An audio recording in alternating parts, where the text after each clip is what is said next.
Greetings, I'm Keith Klein, the host of the VentureFizz podcast, where I interview the most fascinating people in the tech scene. This is episode 331, and today's guest is Rob Go, co-founder and partner at NextView Ventures. I've been very fortunate to have many people support my journey with building VentureFizz through the years, and Rob was one of the earliest. Shortly after I launched the site, he reached out to me looking to meet up, and needless to say, I jumped at the chance. Fast forward through the years, Rob has always been incredibly helpful with his feedback on VentureFizz when I needed an outside perspective. I thank him at the beginning of our show, but I did want to note a sincere thank you here as well. Rob also has a podcast that you should check out called The Idea Maze, where he asks the question, where do great entrepreneurial ideas really come from? You can find it on all major podcast platforms, plus I've included a link to it in the show notes. NextView Ventures is a pre-seed and seed stage VC firm that invests in founders who want to redesign the everyday economy. The firm's portfolio includes Bobby, the browser company, Devoted Health, Whoop, Attentive, and more.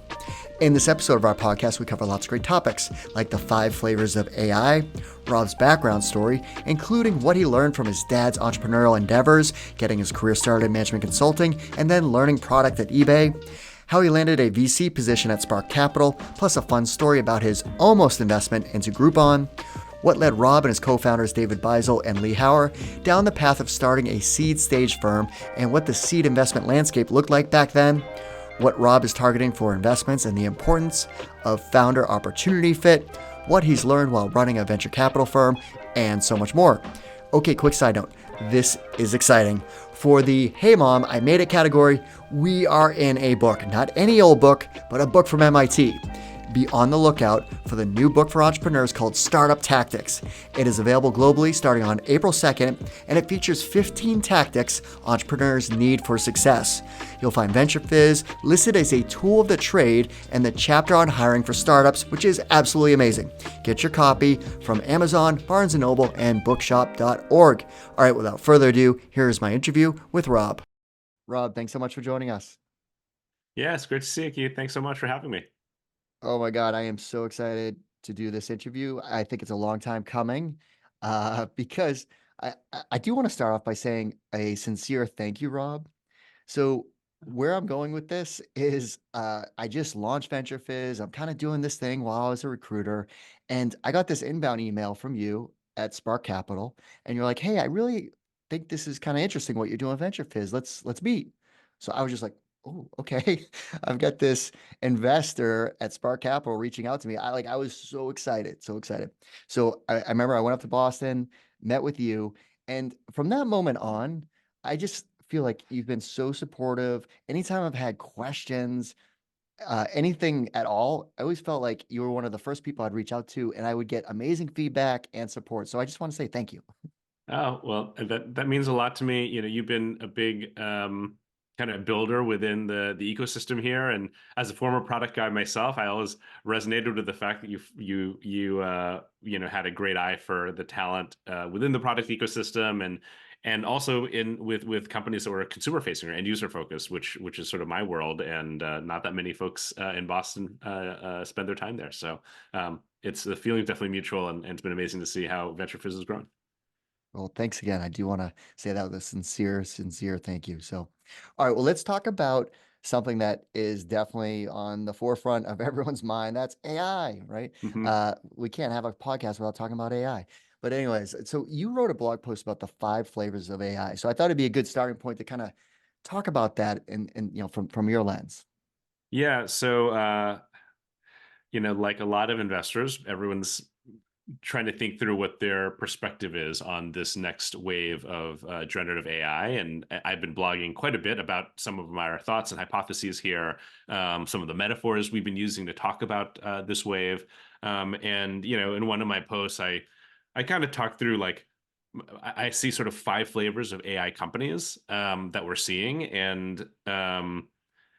Uh, and I made some comments on just like where I think we're investing. So the 5 flavors that I see, one are like what I'd call AI native teams. So these are companies that aren't even like AI companies. These are just software companies, but the teams are like very adept at utilizing the AI tools at their disposal. And so like the way they approach just, you know, building their teams, where they use these technologies to streamline operations is very natural. And so, there's kind of that layer. The next I would consider sort of core infrastructure AI companies. So these are everything from companies that are doing actual true infrastructure to like the foundation models. Usually more capital intensive projects, but trying to build really the building blocks of the ecosystem. The third I'd consider sort of the picks and shovels businesses. So these are like the enabling technologies, the software that is needed to like make things really go in this market. And so I think there's a lot of attention in these businesses. I would argue actually like more than there ought to be. But it's one of the markets where like you feel like you can bet on the wave without having to choose a horse. And I feel like this may not be the right strategy. Anyhow, that's maybe for a follow-up question. The fourth are AI enabled applications.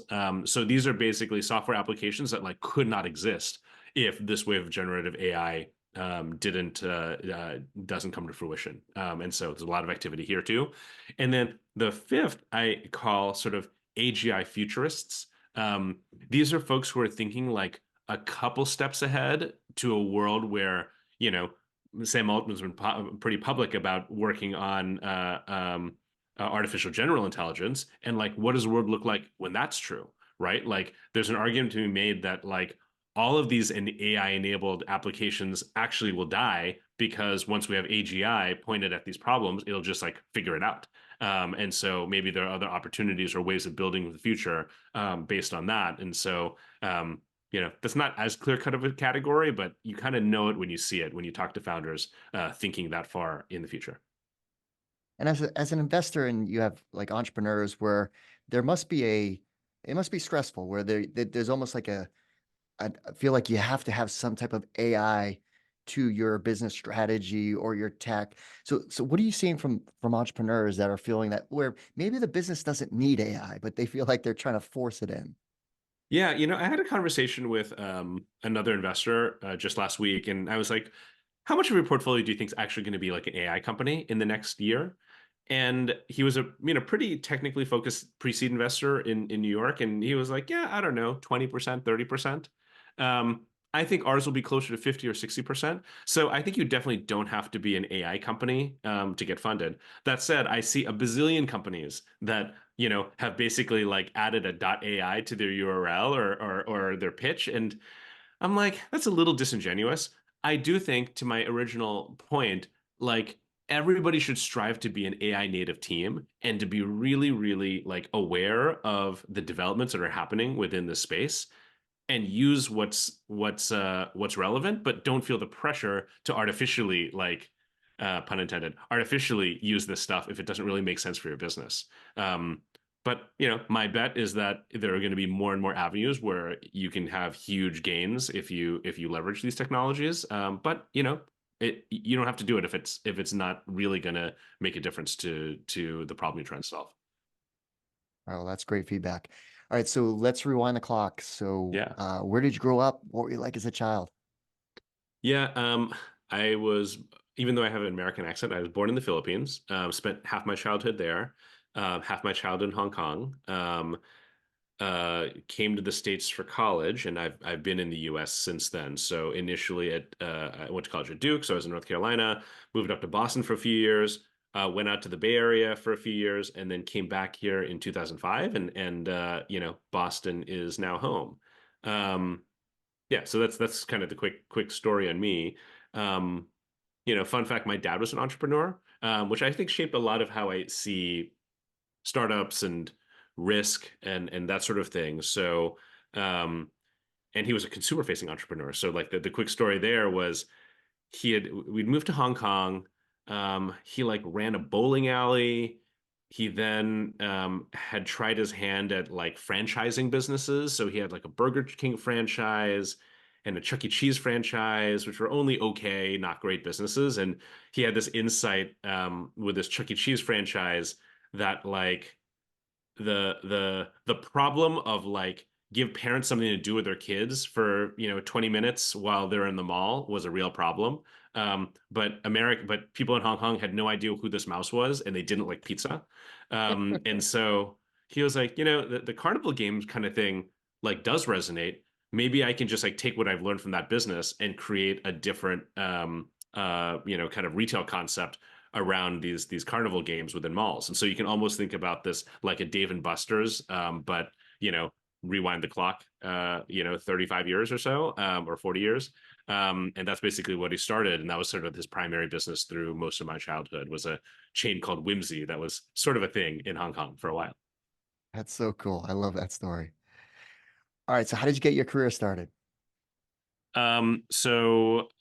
First job out of college was in management consulting, which is code for I didn't really know what I wanted to do, but I was business oriented, wanted to learn about how companies operate. I was pretty quantitatively minded. And so I came up to Boston and joined a consulting firm here called the Parthenon Group, which was a great place to, you know, to start building my experiences. My partner David actually at NextView actually used to be at Parthenon as well, even though we didn't overlap because he left 10 months in to start a company, but we were sort of in each other's networks because of that. And a lot of folks from that ecosystem have been either like founders in our portfolio or LPs in our fund or just friends of the firm. So I've always been grateful for those couple of years that I spent there.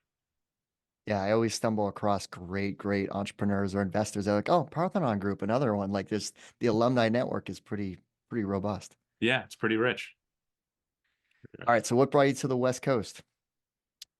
So the normal narrative is I saw the wave of innovation happening in technology and the internet. I wanted to apply it to a consumer facing business, and eBay was a perfect place to pursue that, because it was one of these businesses that was thriving post internet bubble crash and was very sort of, they allowed like quantitative businessy people to actually have influence on the product, which was kind of unusual at the time. And so that was a natural place to be. The real story was I had been chasing a woman for many years who had resisted my advances. She finally decided that she wanted to give dating a try 2 weeks before she was about to move to the Bay Area to go to the GSP. And I had a crossroads and decided to make the move and figure out what I was going to do when I moved there. Because I wasn't a US citizen, I had to get a job in order to stay in the country. And so, the fun story was she was going on a cross country road trip with some future classmates. I was like, oh, I'll meet you on the other end. We'll do camping in Yosemite. And 2 weeks later, I showed up and I was like, I think I'm going to have a job and I think I'm moving here. So that was a little bit of a shocker for her, but luckily it all worked out, and we've been happily married. All right. So you had your own startup that I don't think I ever knew about until I was doing research to Oh prepare for this yeah, podcast. yeah. When I was at eBay, Friendster had launched. Actually, Friendster I think had been around for a little while. Um, and Facebook I don't think was around yet, but we were like, this like social networking thing is like a real thing. And then there was a we had like a fledgling group of ex-Duke guys who are in different roles in technology, um, who and we saw this opportunity to basically like replicate social networking, but in a different context. And so we were like, well, Japan is a very tech forward country. One of these guys was on the ground in Japan. Actually, a guy named Adam Blitzer, who was a co-founder of Pardot, was really successful after the fact with from this company. And if we were going to do this, it would be mobile first, because that was the way that the internet was accessed during that time. And so we were sort of like a nights and weekends project. We launched the product. We got it to like there was like real traction with this thing. But at some point we were just like, man, we are just this like weird team of part-time people spread out across the country, like not really sure what we're doing. And we're not really sure how we're going to make money on this thing, because the ecosystem was definitely not set up for this. And so we didn't really give it a true run as a full-time thing, because I don't think we were prepared to do it. So it lived on for a while, but we probably should have quit our jobs and like given it a real go, because I think that that opportunity would have come to fruition. But we were also a few years too early, right? Like this was probably 2004 or so, like the true Web 2.0 interest in Web 2.0 and social was a little bit down the road, especially for an international company. So would have been tricky for us. Yeah, it was interesting that you were, mobile first at that time frame. Yeah, mobile first, but pre-iPhone. So that was a tough Right. combination. Exactly. Yeah. All right. So then you went back to B school. What prompted that decision to go to HBS? Uh, well, I was fortunate to get admitted, so that that was a good thing. Um, you know, we actually made a personal decision to be close to one of our two families, between Nancy and I, my wife. So her family is here in the Boston area. My family was in Asia. And so it was kind of binary. We're like, man, are we really going to stay in the Bay Area and just be away from everybody? And so, moving to Boston was on the roadmap, and business school was a very natural way to do it because, one, I was fortunate to get admitted. Two, it gave us like a couple of years to just figure out what I really wanted to do professionally from there. And so, that was kind of the impetus to make the move, and was fortunate to have 2 years at a great institution to figure out what was next for me. All right. So what'd you do after HBS? After HBS. So the summer of business school, I worked at Buzz Agent, so Dave Balter's company. He was kind enough to respond to a cold email that I sent him, and I was able to do some fun work there, and met some great people there, Sam Clemens, among others. That was fantastic. My intention was to keep working at startups or start my own company. That was fully my intent.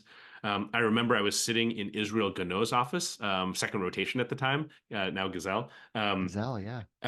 pre their Series A, talking about a role. And then I got an email from Alex Finkelstein at Spark because they were looking for somebody to join the team. And, they were looking for somebody who was, had experience at sort of a top three internet property in the Boston area. And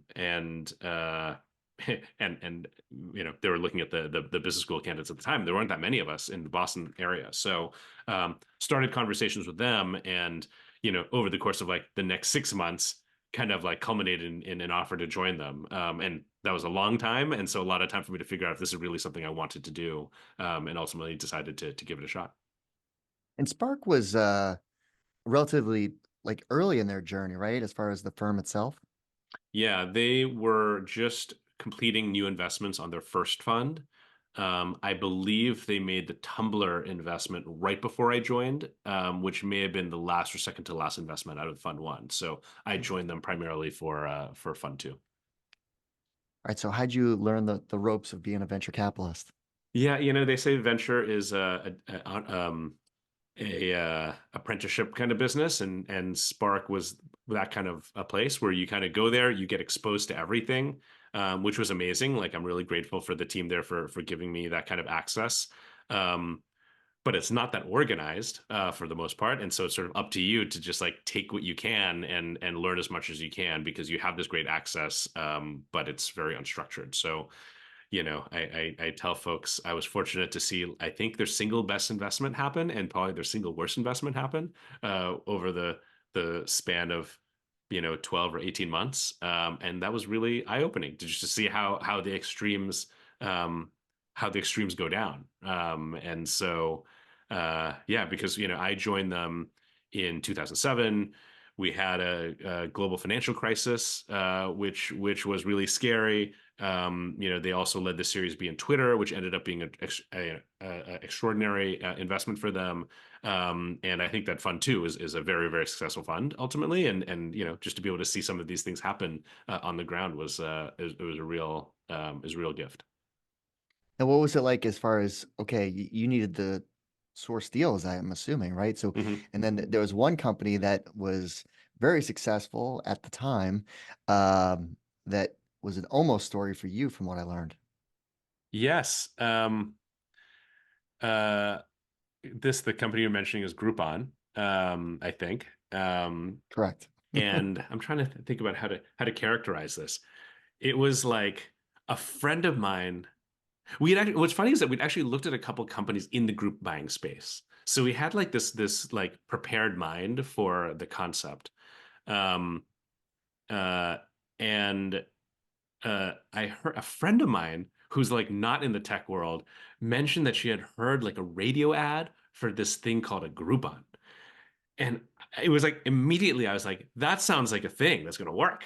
And so I did some research, and it was this like it was kind of unclear what was happening, right? Because they had quietly launched in Chicago. Boston was sort of their first test market outside of Chicago. Um, and I quickly learned that this company, Groupon, came out of another company called The Point, which was a nonprofit fundraising platform. So kind of random. And there was this guy, Andrew Mason, who had started it, and he was like a Northwestern music major. And I was like, I don't quite understand what the story is. So there was no emails. So I think I somehow either cold emailed him, or I found their phone number and I was able to like get him on the phone. It was like one of these like classic like VC associate stories. And he was like, well, we got this thing that's Groupon, it's kind of working. And I was like, well, I'm gonna come visit you. So like I fly over to visit them, and I'm like expecting to meet Andrew, and I do meet Andrew, but then there's another guy there, and it's this guy Eric Lefkowski. Um, and became very clear after like 2 minutes that like I was a little bit in over my head, because what I didn't know was that Eric had started multiple companies previously. I think his last company was a public business. Um, and was sort of the major shareholder of The Point and Groupon. And there was like a lot more brains and resources behind this thing than was apparent at the time. And things were really working, and they knew it. So I turned around, went back, and I was and told the team there like, we got to chase this thing and chase it hard, because like this thing's really working, and we're like a little bit ahead of the market, but that they've got people who know what they're doing, and they're going to maximize the opportunity here. And so we chased it hard. I think the first time I talked to Eric about pricing, we were talking in terms of like 40 pre or so, and comparing it to Guild Group at the time, right? Because I had some data on like what Guild Group got done at. I think the deal ended up getting done at a 250 pre. Excel ended up leading it, but we were chasing it pretty hard. Love stories like that. That's so cool. All right, so what led you down the path of starting your own firm? So it's a combination of three things. One was a market opportunity. Um, the when we started NextView, there was this interesting dislocation in the market where the best funds were getting bigger and bigger. The weaker funds were sort of very, very vulnerable, and the cost of starting software businesses was dropping dramatically. And so that created this like nice petri dish to be able to like launch a seed focused fund. And there were a few of these that had launched in the West Coast, and of course there was Josh and first round in Philly, but very few in the East Coast. And so we said, this is going to exist, and there'll probably be at least a few here in Boston or in New York. So might as well be us. So that was sort of market opportunity. you know the second was uh team. So David and Lee were both, friends at other firms. We were all mid-level guys at different VC funds, and we saw the same thing, saw the same opportunity, and said, you know, it's not every day you get a market opportunity and people that you really like and trust and feel like you can build together with for a long time. And we got to capitalize on that. And so I think there are those two things. And then the third was just like a time in my life where I was able to take a risk, and had the luxury to be able to do that, because my wife had a steady job at a normal company. And we had a low burn lifestyle. Even though we had one kid at the time, I was the only one who had kids. But I think as a unit, the three of us were just like in a position to be able to take a risk and like not get paid for a long time, and give it a go. So that combination allowed us to give NextView a shot. And I mean, it was interesting timing, right? Like, because it was like a resurgence of the Boston tech scene. Like, David had his Web Innovators group, and you had these Hmm. people getting together, and there was just so much, just great activity. Yeah, I mean, there was a lot of great activity. There was also a lot of like transition happening, right? This is the time when most VCs were still in Waltham on Winter Street, and Hmm. that vibe and frankly, like the lens with which that cohort of that generation of investors like prosecuted the market opportunity didn't really jive with the types of companies that were being started at the time and the entrepreneurial activity that was happening. And so that disconnect was also something that we saw and felt like we could potentially capitalize on.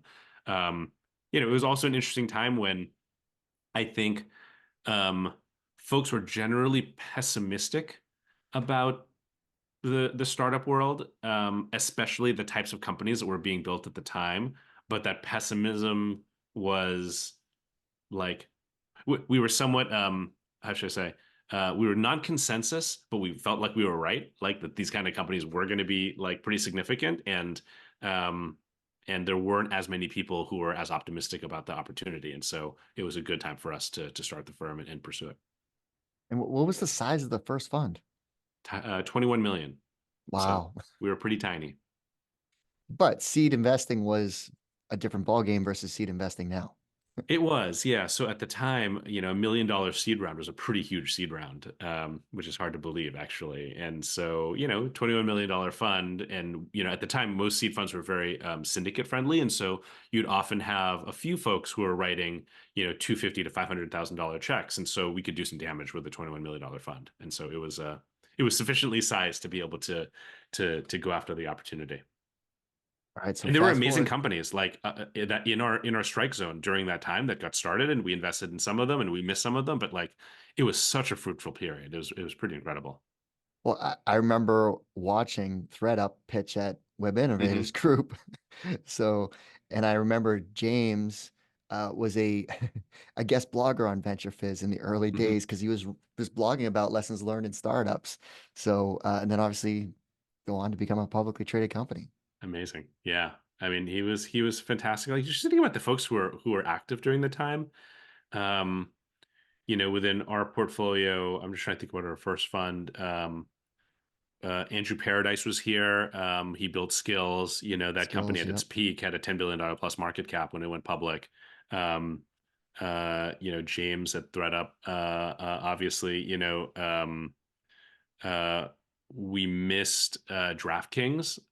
Jason Robbins was here. That was during our first fund, and that was a pretty exciting story and a pretty extraordinary team. Um, Leah Busk was here, and Task TaskRabbit, I don't think Rabbit. was the most successful company, but like she's had a really fantastic career. I think she's on the board of Disney now, something like really extraordinary that I saw recently. That or some maybe it's not Disney, but it's a very very significant public company, which is pretty cool, I think, for her. So it's just like the amount of talent and the activity that was like it was a really special and rich time. Jason Jacobs was around during that time period. I mean, he's still around, but he's doing his My Climate Journey Climate now. Tech. Yep. So it was pretty amazing, the stuff that was being built. Yeah, very cool. All right, Yeah. let's fast forward to NextView today, because now you're like the seed fund that's had a lot of years and experience. And so Yeah. what fund are you at now, and what's the latest? Yeah. So we are investing out of our fifth fund. So um, we've raised a new fund roughly every 3 years. We've been pretty steady Eddie, actually, since we started the firm, like through like really really heady times and like not so heady times. Um, we also have a small opportunity fund that allows us to invest in like mid and late stage rounds of our existing portfolio company. And so, our last fund was raised a couple years ago. We raised it a while ago. We didn't start deploying it until about 18 months ago. So we're roughly halfway through investing that fund, and that the seed fund is 135 million at this point, so still really small in the grand scheme of venture. We're writing checks between 500,000 to 3 million into all flavors of seed rounds. And, we've grown the partnership from the original three, myself, David, and Lee, to add Melody Co. in New York and Stephanie Palmieri in San Francisco. And we've expanded the scope of our investments to be national. And, it's pretty natural with just the way early stage company building has gone, especially coming out of the pandemic, but even before that, where great companies are built everywhere, and great founders choose to live in a bunch of different places, and we wanted to be able to support that. So what are you excited about? Um, so AI is all the rage. So I'm definitely spending a lot of time thinking about that. Um, and in particular, I'm thinking about companies that are automating like human intensive workflows that AI is going to basically disrupt and simplify, eliminate, or create new opportunities for. Um, I'm very excited about the AGI future, or at least I enjoy thinking about that. And I talk about the five types of AI companies. Like, I kind of want to invest in more companies that are of that flavor. And who knows if they're going to come to fruition, but I do think that there's the old adage that people tend to overestimate what a technology can do in the short term, but underestimate what it can do in the long term. And so I kind of see these futurists as like skating to where the puck's really headed. And if they can, build wisely during the inevitable like market correction that we're going to see within this AI wave, they'll be potentially better positioned for the like really, really big disruptive changes that happen down the road. Um, Another one of my blog posts, I talk about how there are different analogies that we're using to think about AI, and one analogy that I have is comparing this to Web 2.0. And the thing I talk about with Web 2.0 is, when that was all the rage, a bazillion companies got started, and almost none of them made it. Um, some of them did, right? Like Twitter, Tumblr, they were really good companies. But if you think like, what is Web 2.0 is a bunch of like development frameworks and the concepts of like social, peer-to-peer, mobile, like that combination. Like the most valuable companies that leverage that is, kind of the Airbnbs of the world, which nobody actually thinks of as a Web 2.0 company. Like that came like a little while later and came to fruition, just a couple years ago as a public company and continues to thrive. DoorDash is also in that category, Uber. Um, and so like the time frames are pretty long.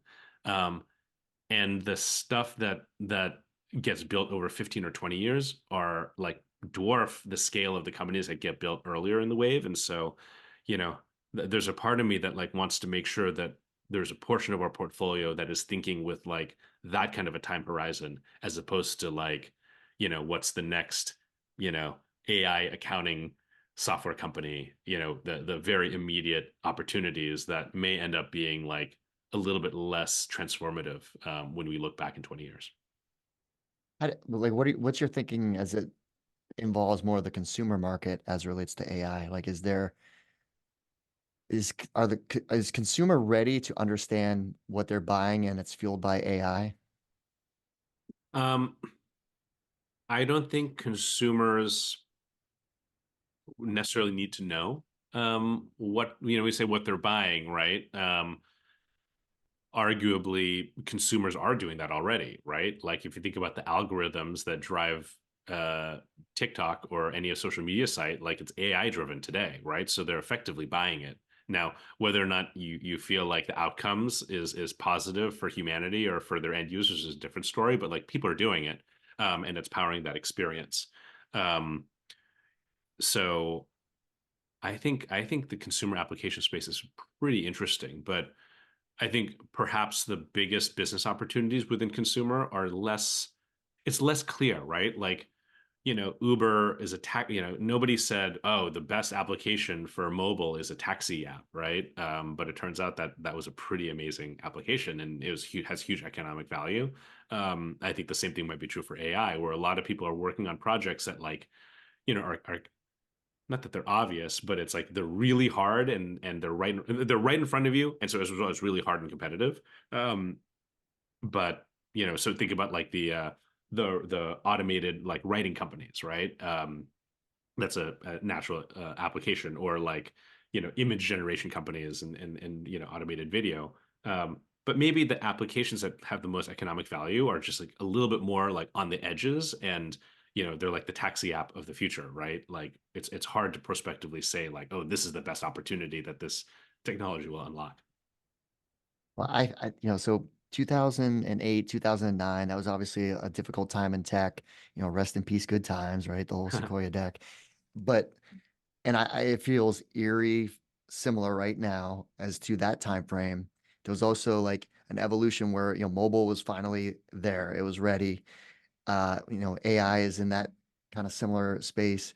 And you're talking about companies that were started in that 2008, 2009, or whatever, in that relative ballpark of the Airbnb, Ubers of the world. So I think now is that same unique opportunity for an entrepreneur to hopefully have a great idea and start a company. So what are you seeing out there in the market as an investor? I'm seeing there's a lot of, well, we have this backdrop of a tough couple years, right? And so like there's definitely that, and there's definitely like some fear and frustration in the market that creates a little bit of a headwind, both among founders and investors alike. On the flip side, I think that there's so much enthusiasm about these new technologies that I'm seeing more and more folks say, you know what, the like defining technology wave of my career, I got to bet on it no matter what, right? And so, you have this like kind of dual these two forces that are sort of going against each other. But we're seeing like a lot of companies get started. Um, we're seeing pretty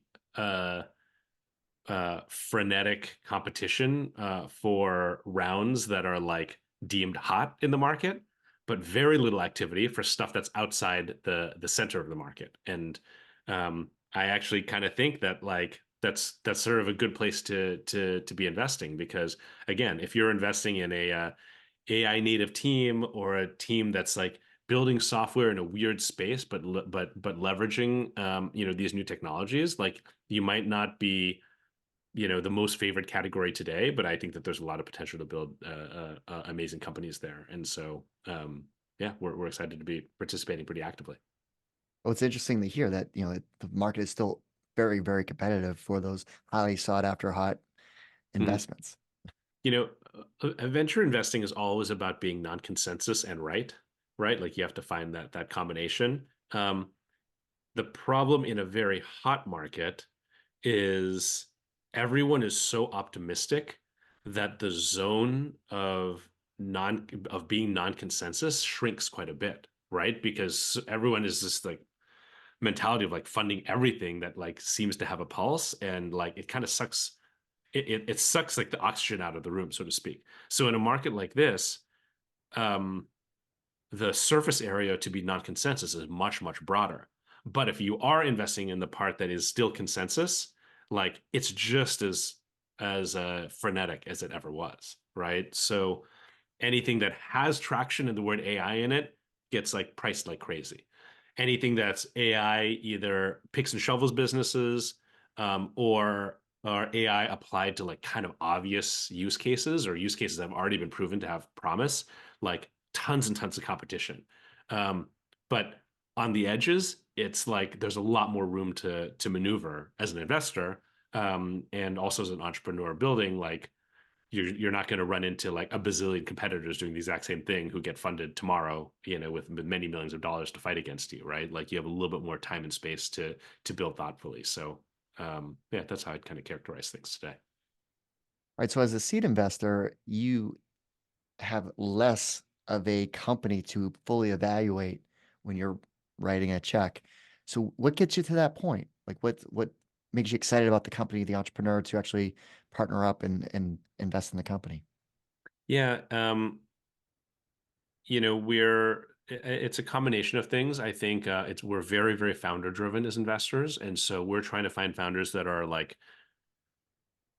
really special. And people always say like, how do you evaluate like whether a founder is really great? And the way I kind of think about it is in two ways. One, I think about sort of founder and opportunity fit, right? Like what needs to be great for this company to work, and then how does the founder's skill set like map to those attributes, right?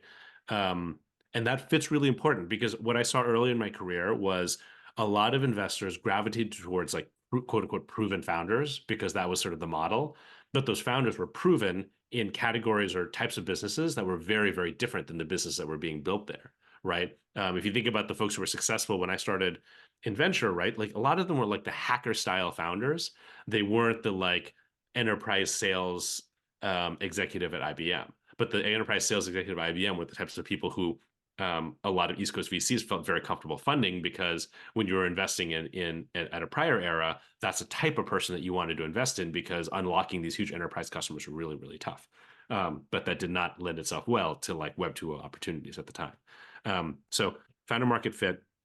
And then we try to invest in founders that are just like very spiky, right? Like they're hopefully like really extraordinary at like one or two areas, as opposed to an entrepreneur who is like, you know, kind of sort of good at everything. Not that that's necessarily bad, but I think our business is a exhibits a power law, right? And so I think you're more likely to get power law outcomes with like power law people. And so we that tends to get us more excited when we're like, wow, this person is really like extraordinary, like possibly best in the world in one or two areas, or the overlap of a couple of areas, and that happens to like map really well with the business that they're building. All right, well, what have you learned over the process of running a VC fund? Um, a lot of learnings, I think. I would say, one thing that I didn't appreciate was how important from an investor, like to be a good investor is about uh like self-awareness, knowing the type of investor you are and like being confident about pursuing that, irrespective of like other people who seem to be having success, or like the latest like wisdom that you read, or 20-minute VC interview you hear about somebody else who does it differently. Like you want to be learning from others, but like you got to find your own style. And that's something that I never thought about.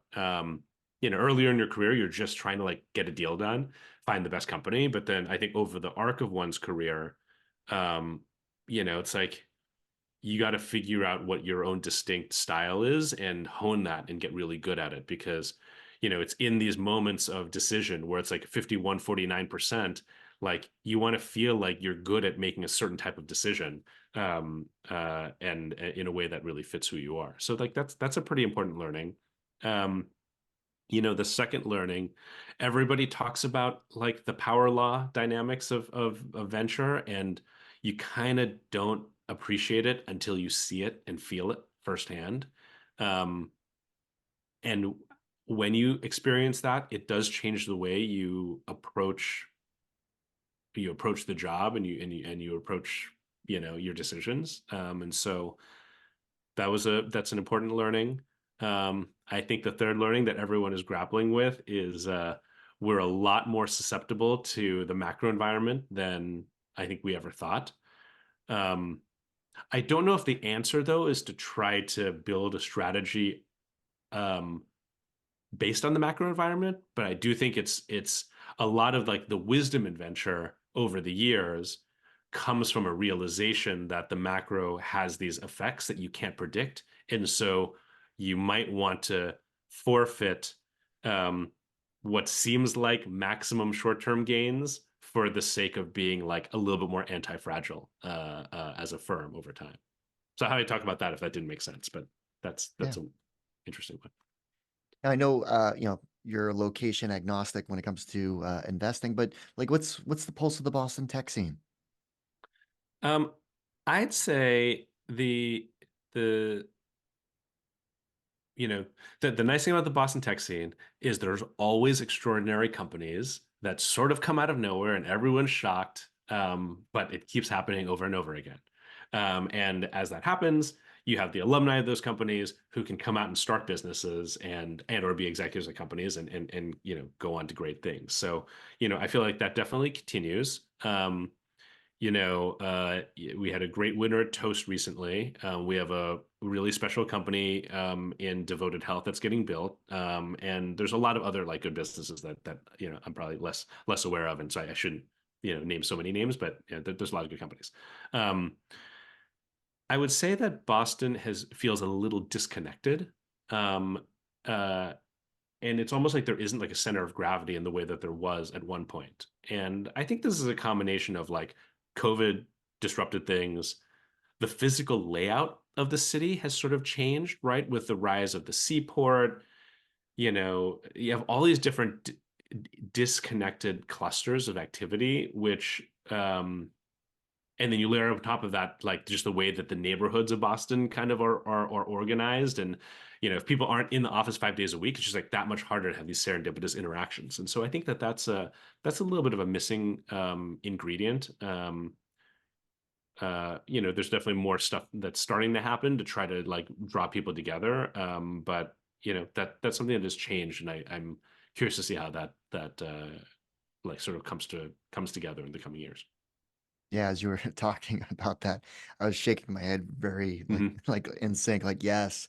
Like it does feel disjointed again. It's kind of like 2008, 2009 all over again, where Hmm. there needs to be kind of like that center of gravity, like you said. I am seeing an appetite for in-person events again, so I think there needs to be a resurgence of activity and um, so it'll be interesting to see how it all shakes out. But I am confident that those great companies will get built over and over again. Like you said, some great ones like Devoted. And I mean, there's a whole host of companies that are flying under the radar again that need to Hmm. be brought to the attention of just general awareness.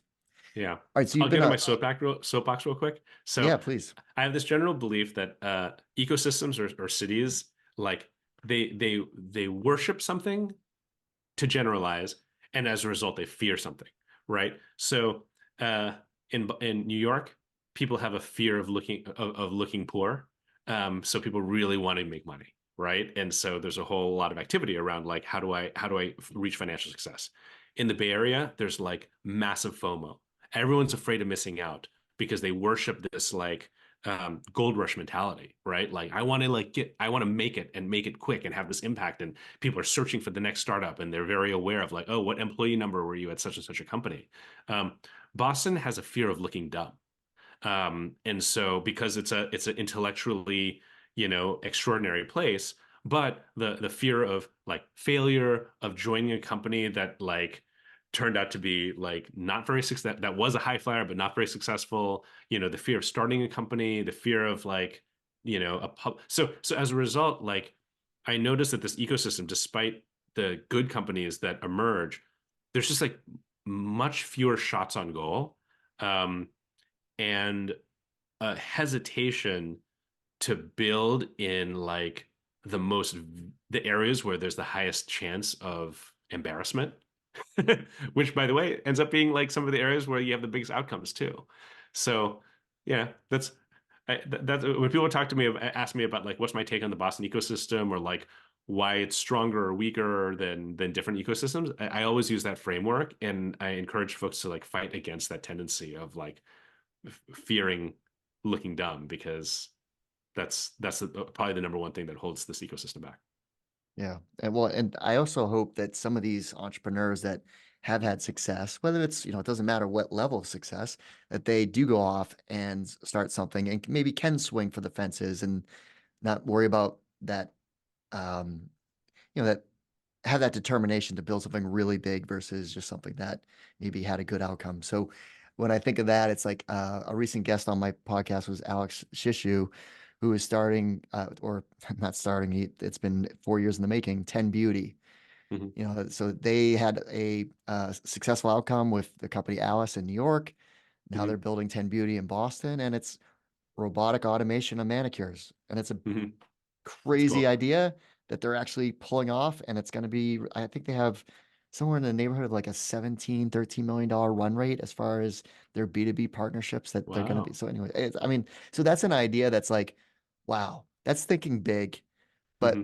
maybe because they had an outcome, they're able to think bigger. And I'm hoping that that is going to be Boston, where there's been some entrepreneurs that have had some great success, and there's people underneath them that were early at the company that have also benefited from that success that can dream bigger. Yeah, I completely agree. So that's my soapbox. Sometimes the folks with the most success, though, they have more to lose, right? Because True. reputation, ego, that sort of thing, right? And I actually think that sometimes the like let's build big is a little bit of a false idol, because a lot of the biggest companies started very small, right? Hmm. Again, Uber was like, this like, oh, wouldn't it be great if we could hail a taxi, right? Right. So I always like encourage folks to balance the two, right? Because But that you was know. at Travis's second company. He had an outcome when he was at like, didn't he start a company out of UCLA that was acquired? Yeah, yeah. No, it was a second company. But Yeah. what I'm saying is that like the idea was not that grand, but once it was working, because of his ambition and ability to go for it, he really went for it, right? And so I think he allowed the company to like fulfill its like maximum economic potential. But the idea seemed dumb. Hmm. Or not dumb, but it seemed like so trite. Because that does happen in this market. It's people, you have an idea and folks are like, oh, that doesn't seem like a hard problem, right? That's not something that it would come out of MIT, right? Like it's trivial technology, and then people poo-poo that, right? Hmm. Like that's a part of fear of looking dumb too. People want to be seen as working on hard, complicated problems, but sometimes the answer is like giving people the ability to sell a bed or a couch in their apartment. And that ends up being what's their market cap? $50 billion market cap company, right? Hmm. Something starts small and seems silly, but if you're too focused on looking grand, then you're going to miss those. Yep, that's a good point. All right. Three apps you can't live without, and you can't use Gmail, Calendar, or Slack. Uh, uh, I could think of two of them. You gave me this question before. So one is and they're unfortunately they're both NextView portfolio companies, but uh, so it sounds It's allowed. well, It's allowed. I'm allowed, hopefully. So one is a product called Arc, ARC. This is it's my primary browser. It's also my main browser on my phone, and they launched a really extraordinary product recently, which is an alternative search. So from the Arc browser on the phone, you put in a search query, you can hit enter, and it does whatever search with whatever search engine you have, or you hit the browse for me button, and it basically creates a one-page summary of the answer that you're going for. And they've had a pretty extraordinary large percentage of their users use the browse for me. And anytime you're just trying to find like the answer to something, like that ends up being a really good product. So that I really enjoy. I use that every single day, obviously multiple times a day, and spend hours on it. The other app is called Hallow. This is a Christian prayer and meditation app, originally focused on the Catholic market. Um, Folks may have seen their commercial on the Super Bowl, which was pretty extraordinary. It ended up being the number one app in the App Store, and we spent a lot less money than Temu did to get there. But it's awesome. I have a religious background. Um, this is one of these like ideas that like I wanted to start. I actually like sort of tried to break down the headspace kind of formula and apply that to like more of a faith-based like content set, and ended up not really doing anything with that. And so Hallow is basically that, and is a fantastic product that I use every day for my own kind of like spiritual and mental well-being and focus. Outside of work, what do you like to do for fun? So I have two daughters, a freshman in high school and a sixth grader, and a lovely wife. And so we spend a lot of time with my family and try to spend as much as we can while we still have them at home. Um, I enjoy golf quite a bit. Feel like that was very out of vogue for a while. It got a little bit back in vogue during COVID, but it was one of the hobbies that I took up when I was young, and have a lot of memories of my family doing that as a kid, and I still enjoy that quite a bit. So uh, those are sort of my two things that I do. Well, I do want to just give a plug here at the end. Rob has been a long time writer. You've had a blog forever and you keep up with it. Like that's the thing that I think is extraordinary. A lot of people start blogs and they'll be on the horse for a stretch, but then fall off and maybe pick it back up. And you also have a podcast, The Idea Maze, too. So always great. Like I get a lot of your content through your email, through LinkedIn. So I'm constantly reading it and it's always just very, very helpful stuff. Awesome. Thank you. I appreciate that. Yeah, it's blogging is mostly a way for me to process my own thoughts. And so I'm grateful that folks enjoy it and read it. It's our blogs are all consolidated on the NextView site now. So folks can check that out. And as you mentioned, we started this podcast called The Idea Maze. And it came out of this observation I had years ago that like, you know, every VC wants to back like second time founders. But when you talk to second time founders, their number one struggle is they like actually don't know how to start a company. They know how to like build a company, but like coming up with the idea and deciding like where to invest their time and energies, they've only done that like once or a couple times before. And, they don't have a lot of reps with that. And so, I kind of started the idea maze to just talk to a lot of founders about like what the genesis was of their idea, how they recommend going about that discovery process, and a lot of interesting pitfalls, especially of repeat entrepreneurs when they've done it wrong. And there's a lot of them. Like it's really, really interesting. So yeah, folks should check it out, and hopefully we'll find some value out of it. Well, Rob, thanks so much for taking the time to walk us through your background story, obviously all the great work you're doing as an investor. And like I said at the beginning, appreciate your support. Awesome. Thanks so much, Keith. Thanks for having me.